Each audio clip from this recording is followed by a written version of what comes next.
मध्ये सुधावधिमणिमण्डपरत्नवेधां सिंहासनोपरिगतां परिपीतवर्णां पीताम्बराभरणमाल्यविभूषिताङ्गी देवीं स्मरामि मुदगरवैरिजीवाम्। देखिए, आज मैं आपको यहाँ पे बहुत ही एक गंभीर यहाँ पे एक चर्चा करने जा रहा हूँ। अशास्त्रीय तरीके से जो वर्तमान समय में पूरे भारत में एक प्रथा चल पड़ी है, एक विधान चल पड़ा है अशास्त्रीय विधि से जो भगवती पीताम्बरी बगलामुखी का जो यज्ञ करने की प्रक्रिया है, पूरे भारतवर्ष में अनर्गल तरीके से अशास्त्रीय विधि से शास्त्र की जो विधियां हैं, जो विधि निषेध हैं, उन सब से अलग एक अपनी मनमुखी विधि के द्वारा और बड़े ही इसका कुप्रचार कह दो आप, इसका प्रचार नहीं कुप्रचार, इसके माध्यम से पूरे भारत में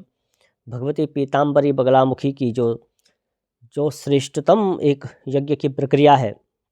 उसको विकृत किया जा रहा है। हमको ये पता नहीं है कि ये कितना बड़ा एक जाने अनजाने में हमारे द्वारा किया जा रहा है, एक बहुत बड़ा एक पाप है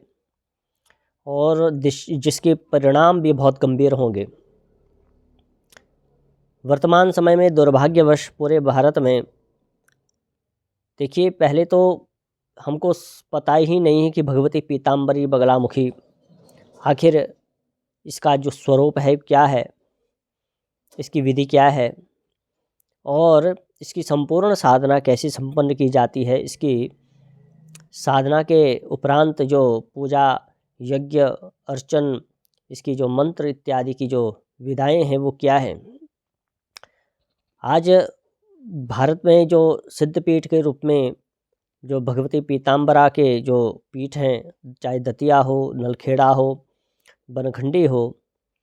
उन सभी सिद्धपीठों में जब मैं जाता हूँ तो मैं देखता हूँ कि विशेषकर बनखंडी और नलखेड़ा इत्यादि के स्थानों पर वहाँ बहुत अलौकिक ऊर्जा भगवती के सिद्धपीठ के रूप में वहाँ पे विराजित है, लेकिन हमारे द्वारा उस स्थान को भी विकृत किया जा रहा है, उस यज्ञ की परंपरा को भी विकृत किया जा रहा है। तो आज मैं सबसे ये निवेदन करता हूँ और कर रहा हूँ कि सभी लोग इसके ऊपर विशेष ध्यान दें। जो वास्तविक साधक हैं भगवती के, देखो जो शाक्त संप्रदाय के साधक हैं उन सभी से ये निवेदन है, चाहे वो संत हों, सिद्ध हों, कोई आचार्य ब्राह्मण हों, तो सबसे निवेदन है कि इसके ऊपर गंभीरता के साथ विचार करना चाहिए। अनर्गल तरीके से किए गए यज्ञ हमेशा दुष्परिणाम को ही प्रदान करते हैं और अशास्त्रीय विधि के द्वारा अगर साधक निरंतर इस प्रकार से क्रियाएं करेगा तो उसका अहित ही होगा, उसका पतन ही होगा। तो इसके ऊपर विचार करना चाहिए, क्योंकि कई बार मैंने देखा है कि उल्टे तरीके से उल्टे सीधे तरीके से मतलब ऐसे घुमा घुमा के और कुकुड़ मुद्रा इत्यादि में जो मुद्राएं यज्ञ में निषेध हैं उसके द्वारा हम यज्ञ की आहुतियाँ प्रदान करते हैं और जिन द्रव्यों से यज्ञ नहीं होना चाहिए उसका भी हम यज्ञ करते हैं, होम करते हैं, हवन करते हैं। और जो करने वाला यजमान होता है उस बेचारे को तो पता ही नहीं होता, क्योंकि वो परेशान होता है, संकट में होता है, उसके कई प्रकार के कारण हो सकते हैं परेशानी के, और इस भाव से कि वह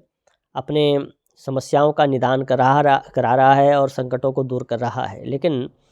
उसको पता नहीं है। लेकिन जो सामने बैठा जो भी साधक है, आचार्य है, और उसको जो वह है उस कार्य को संपन्न करा रहा है, उसका होम करा रहा है, हवन करा रहा है, यज्ञ करा रहा है, अगर इस प्रकार के कृत्यों के द्वारा, अशास्त्रीय विधि के द्वारा,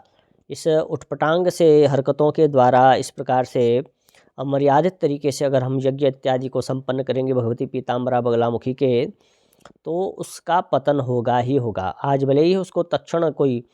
किसी कारण उसको लाभ प्रदान हो जाए, अगर ऐसा लगता है कि उसको लाभ प्रदान हो रहा है, लेकिन आने वाले समय में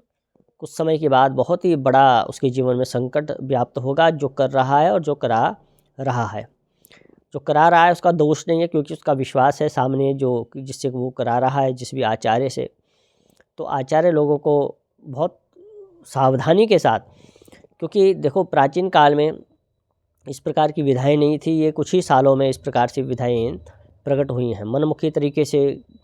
क्योंकि देखो हमारे यज्ञ की कई प्रकार की,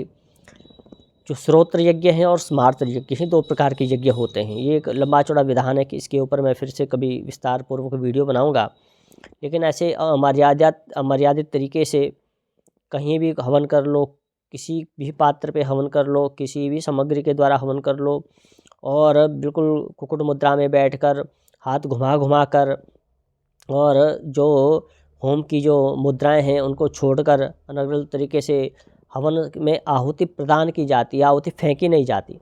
और आज इस समय फेंक रहे हैं। तो बहुत ही इन सबको देखकर बड़ा दुख होता है कि कैसे भगवती पीताम्बरा के नाम पर आज बहुत ही अमर्यादित तरीके से इस प्रकार की प्रथाएं चल पड़ी हैं। तो सभी साधकों से मेरा निवेदन है कि सभी विशेषकर जितने भी शक्ति साधक हैं कि भगवती पीताम्बरा, क्योंकि 10 महाविद्याओं में अष्टम विद्या है भगवती पीताम्बरा बगलामुखी।